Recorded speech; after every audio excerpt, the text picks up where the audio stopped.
Et vous, allez, on va reparler du Premier ministre. On fait un point sur le Premier ministre. Après, on va parler du cas C8, puisque ça y est, l'Arcom confirme l'exclusion fin février des chaînes de la TNT C8 et Énergie 12. Ils vont remplacer donc 2 chaînes qui marchent par 2 chaînes qui marchent pas. C'est toujours bien dans le business. C'est les rois du business. Comment tuer la TNT? C'est les rois du business. Comment tuer la télé? Bah oui. La télé, je vous le dis, la télé. Et je vais vous dire la vérité. Vous ne croyez pas les personnes de TF1, d'M6, de France Télévisions, très peu. Je vous le dis, s'en réjouissent parce qu'ils disent c'est à court terme, on peut s'en réjouir à court terme. Puis même, je vais vous dire la vérité, croyez quoi, ils vont dire quoi les autres quand ils vont devenir premier talk de France? Qu'aujourd'hui le premier talk de France, on le dit, on le sait, c'est sans contestation, c'est qui touche pas mon poste, c'est le premier talk de France, toute chaîne confondue. Ils vont dire quoi même nos concurrents? Sur un premier talk, mais ils vont même plus pouvoir communiquer premier talk parce que les gens vont leur dire vous éliminez les gens. Non, mais de toute façon ça sert plus à rien. Bien sûr, il y a plus TPMP, donc forcément vous êtes premier talk, mais d'enlever le premier talk de France, mais en plus ils vont, je vais vous dire, c'est incroyable parce qu'ils vont mettre énormément de gens au chômage. Qui va payer tous ces gens au chômage? Le téléspectateur. Non, mais c'est ça. Qui va payer tous ces gens au chômage? Qui va payer tous ces licenciements? Je rappelle, le non, mais il n'y a pas que ça. Il n'y a pas que les 150 personnes. Parce qu'il y a toutes les boîtes de prod autour. Il va y avoir 1000 personnes à peu près. Voilà.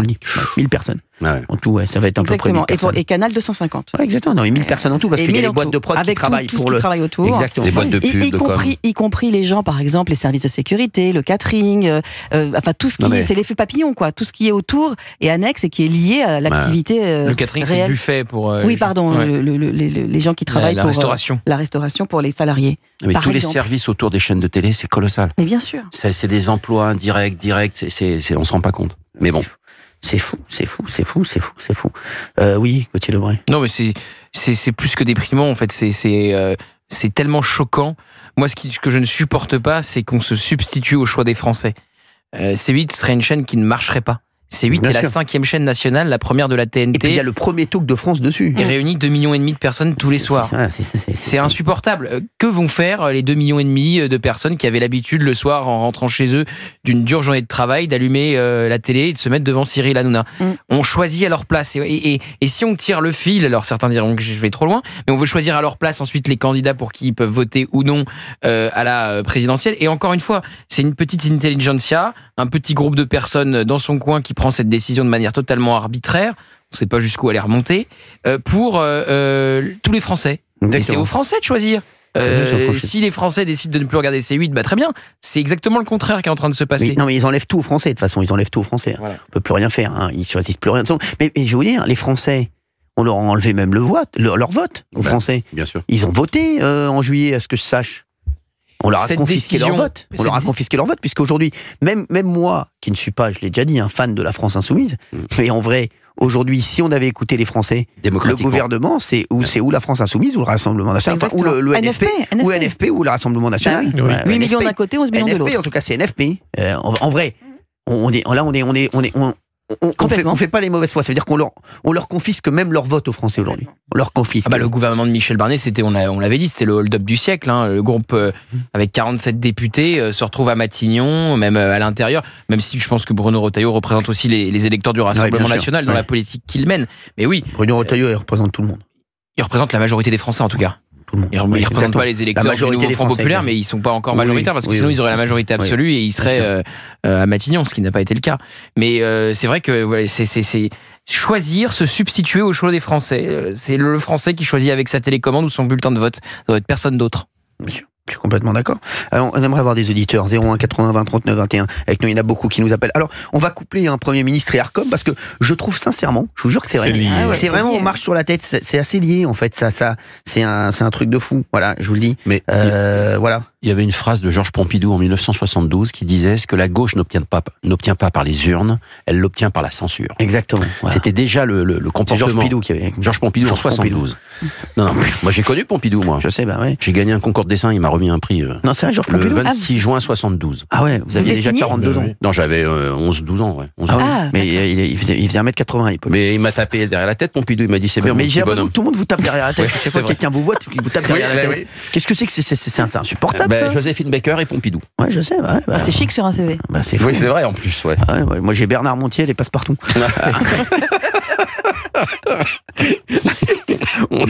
On a Sylvain en ligne avec nous. On fait tout, hein, Premier ministre, parce que de ce que je sais, Premier ministre a priori annoncé ce soir. Vous mettez votre main à couper? Non, mais pour l'instant, c'est annoncé ce soir. Tant mieux, on fera des émissions comme ça. Pour l'instant, annoncé ce soir. Et si c'est annoncé ce soir, c'est l'escure. Hein. Ah oui, si c'est annoncé ce soir, c'est l'escure.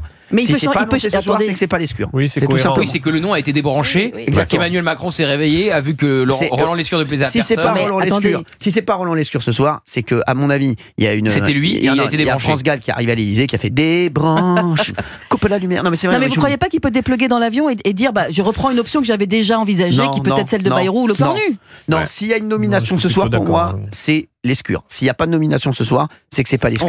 Et on repart pour un tour. Et demain, à mon avis, s'il n'y a pas de nomination ce soir, c'est que c'était l'escure. Et face au tollé que ça a provoqué à LR, chez une partie du bloc macroniste, Emmanuel Macron recule. Et je vais vous dire, demain, ça peut être Étienne Daho. Non, bah oui, non, mais c'est n'importe qui. Non, mais c'est vrai. Il suffit qu'il lui propose un week-end à Rome, tous les 200 personnes, et puis ça y est, c'est fait. Non, mais je vous le dis. Non, mais Roland Lescure, c'est où ce soir ou jamais? C'est comme Bayrou hier.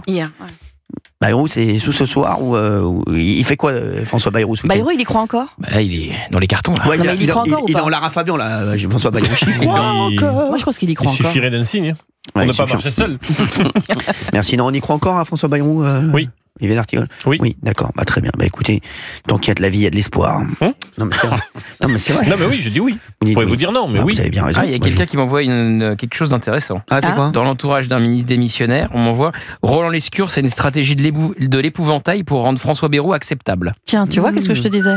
Oh, le retour de Bayrou. Quand on aura, après coup, qu'on fera un débriefing général, enlevé tous les leurs. Voilà. Ouais, voilà. En regardant d'où partaient les leurs. Qu'est-ce qu'il dit? Excusez-moi, vous êtes bourré, non? Non, pas Cyril, en fait, ça va pas? Non, mais il est beurré. Non, mais c'est pourquoi.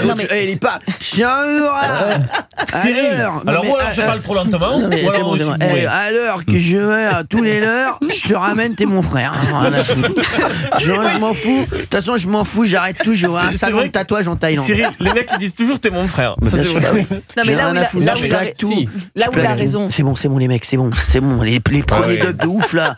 Et arrêtez d'être premier degré. Raison. Oh, c'est bon. Oh. Mais je vous écoute, posez votre question. C'est insupportable. J'ai encore des choses intéressantes sur Roland Lescure. Un député macroniste aile droite qui m'écrit: Roland Lescure fracture le groupe Ensemble pour la République, le groupe de Gabriel Attal, notamment du fait de ses positions sur l'immigration et ses déclarations alarmantes sur le Conseil de sécurité de l'ONU. Par ailleurs, le PS me dit qu'il censure Roland Lescure. Retour pas 100% fiable, mais discussion avec 6 députés de base qui me disent cela. Lescure fracture le groupe EPR. Voilà, donc c'est pas fait. Est-ce que Roland Lescure serait là pour faire accepter l'option Bayrou? C'est intéressant ce décryptage franchement, l'entourage d'un ministre démissionnaire. Bayrou, on l'a dit d'ailleurs. On a dit qu'on préfère François Bayrou à Roland Lescure. Est-ce que Bruno Retailleau reste s'il y a François Bayrou? Oui, a priori oui. Mais pour combien de temps? Moi je dis il reste, mais pour combien de temps? Dès que vous avez la première anicroche entre les deux et dès que Bruno Retailleau n'est plus maître de sa feuille de route parce qu'il faut plaire au Parti Socialiste, il claque la porte. Bien sûr. Non, mais c'est sûr que c'est mieux. Avoir les coups si vous voulez si vous voulez Bruno Retailleau, il y a une star en ce moment, c'est Bruno Retailleau. Mais si vous voulez que Bruno Retailleau reste au ministère de l'Intérieur et ne démissionne pas et soit pleinement capable de mener son action, c'est Sébastien Lecornu à Matignon. Exactement, ouais. Voilà, c'est aussi simple que ça. Sébastien Lecornu, on n'en parle plus trop de Sébastien Lecornu. Mais à mon avis, il a le cornu. Joli, à mon avis, là, il a. Non, mais c'est vrai. Sébastien Lecornu, on ne parle plus du tout. En tout cas, c'est pas la même stratégie que François Bayrou. François Bayrou, c'est la stratégie du bruit. C'est-à-dire que il dit partout que c'est lui, qu'il en rêve, etc. Il est en tapage nocturne. Le Cornu, c'est la stratégie de mais le Cornu, tu dis toi-même qu'il y a un barrage Attal. Mais au bout d'un moment, on n'est pas obligé. Attal, il va pas censurer Sébastien Lecornu. On a un barrage Attal. Vous aussi, j'avais des barrages pour vous prendre à la radio, Benaïm. Et je les ai fait sauter. Combien de gens m'ont dit ne travaille pas avec Benaïm? Combien? Et je voulais dire qu'il y a des gens qui étaient opposés à ma venue. Mais bien sûr, et je vous ai prise contre vents et marées. J'en suis meurtrier. Merci de votre fidélité. Allez, on va prendre que des auditeurs après. Dernière demi-heure là, j'ai envie de parler avec des auditeurs. J'ai assez parlé avec vous. 01 80 20 39 21. À tout de suite sur Europe 1. Merci.